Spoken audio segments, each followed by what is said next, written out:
Les États-Unis insistent qu'ils veulent se réengager auprès des 3 États souverains du Sahel, l'AES soi-disant isolé. Le gouvernement américain a annoncé la création d'une chambre américaine de commerce afin d'encourager les investissements au Mali. Donald Trump était allé jusqu'à saluer même l'arrivée de l'ambassadeur burkinabé, affirmant que les 2 pays partagent un intérêt pour l'amélioration de la prospérité de leur nation.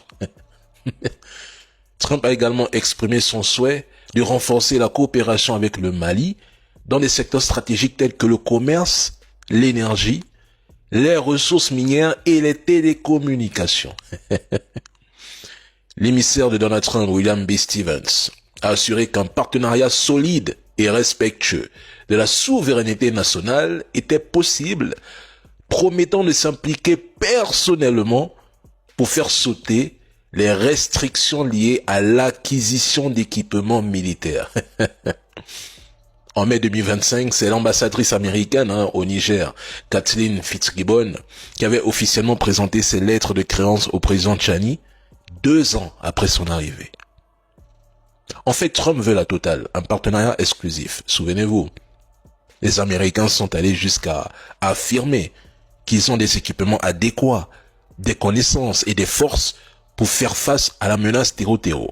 Et que si le Mali décide de travailler avec eux, eh bien ils sauront comment faire.